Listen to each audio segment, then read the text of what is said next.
السلام عليكم ورحمة الله وبركاته. ازيكم عاملين ايه؟ معاكم احمد. النهارده ان شاء الله هنشرح مع بعض ازاي نسحب فلوسنا من على موقع واب. طبعا جالي اسئلة كتير ازاي يا احمد نسحب الفلوس، فقررت ان انا اعمل فيديو لان في حاجة يعني زي اشاعة كده منتشرة ان احنا مش هنعرف نسحب فلوسنا عن طريق موقع واب لان سترايب محظور في الدول العربية. فطبعا يعني انا جاي اقول لك ان اصلا سترايب مش في الدول العربيه هو محظور فعلا، ومحظور ان انت تعمل اي بوابه دفع، ولكن الطريقه اللي احنا هنشرحها دلوقتي هي اصلا انت بتسحب عن طريق الحساب البنكي.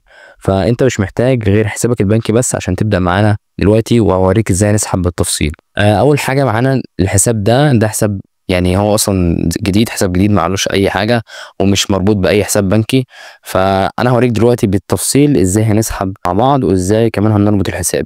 اول حاجه لما بتدخل على موقع واب بيبقى دي الواجهه الرئيسيه، وبتيجي هنا عند البروفايل. طبعا لو فاتح من التليفون بتيجي تعمل هنا وبتختار اللي هي سطح المكتب. تمام، نخش على البروفايل من هنا، هتلاقي البيانات دي. هننزل تحت كده شويه على بالانس، هتيجي عند بالانس هنا. لما تخش على البروفايل تخش على بالانس، وهتيجي عند سيت اب واب بيمنتس، اللي هي البيمنتس دي اللي هي المدفوعات بتاعتك. فانت بتيجي هنا تدوس عليها، بيقول لك اختار الكونتري اللي انت هتبدا فيها.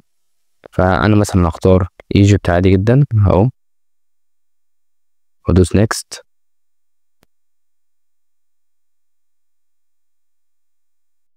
هيفتح معايا سترايب.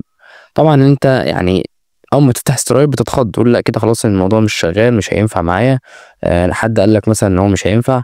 فانا جاي اقول لك ان سترايب هنا على واب هو مجرد فيريفيكيشن. يعني ايه فيريفيكيشن؟ يعني هم مشتركين مع سترايب بحيث ان هم يقدروا يستقبلوا فيها على الفلوس. يعني انت بتخش تضيف على الاكونت بتاعك، وسترايب بيبعت لك الفلوس على الاكونت بتاعك نفسه. يعني هي ملهاش علاقه بان انت بتعمل بوابه دفع محظوره او اي كلام ده. يعني انت بتحط الاكونت بتاعك وفلوسك بتوصل لك عادي جدا. وبعد ما حطينا الايميل ورقم التليفون بتاعنا، هيطلب منك هنا ان انت تختار نوع البيزنس بتاعك. فهتجيله هنا اللي هي فردي. تمام، وهيعمل كونتينيو معاك، وهيطلب منك ان انت تحط الاسم بتاعك اللي موجود في البطاقة. لازم تحط نفس الاسماء ونفس الحاجة اللي انت تحطها، لازم تكون مطابقة جدا للبطاقة. يعني ما ينفعش تكتب في البطاقة مثلا مكتوب اسم مثلا تكتب هنا اسم ناقص، لا لازم تكتب كل حاجة. هنا هتكتب الاسم الاول ليك، وهنا هتكتب الاسم التاني في البطاقة، وهتكتب الديت اوف بيرث اللي هو تاريخ الميلاد، وهنا هتكتب العنوان اللي موجود في البطاقة بالظبط.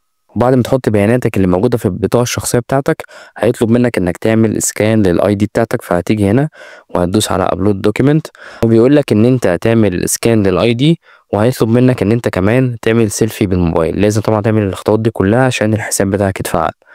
طبعا لو انت فاتح من الموبايل عادي جدا هتلاقيه اشتغل معاك وهيفتح لك الكاميرا، وهيطلب منك ان انت تصور مثلا البطاقة في الاول، بعد كده تصور السيلفي. طبعا هتختار اول خطوه، ما تختارش تاني خطوه عشان دي بتاخد من يومين لتلات ايام. فطبعا تختار اول خطوه اللي هي بتاخد معاك دقيقه بالظبط، تلاقي الحساب بتاعك اتفعل عادي جدا. وبعد ما تعمل كل الخطوات دي، هيفتح معاك ان انت تحط الداتا بتاعت البنك بتاعك. طبعا لازم تكلم البنك اللي انت عملت، مثلا لو بنك مصر او البنك الاهلي. والكلام ده طبعا يعني يطبق على كل الدول، مصر، الجزائر، المغرب، اي بنك في اي دوله عربيه عادي جدا. هتكلم البنك، هتقول له انا عايز الاسم اللي موجود في نفس الاكونت بتاعي.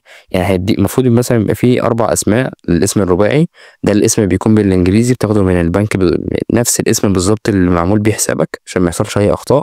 طبعا بتقول له عايز السويفت كود، بيمليه لك في التليفون عادي جدا. وتقول له كمان انا عايز الاي بان بتاع الحساب بتاعي. هنا بتحط الاي بان، وهنا بتحط الاي بان مره كمان، وبتعمل كونتينيو.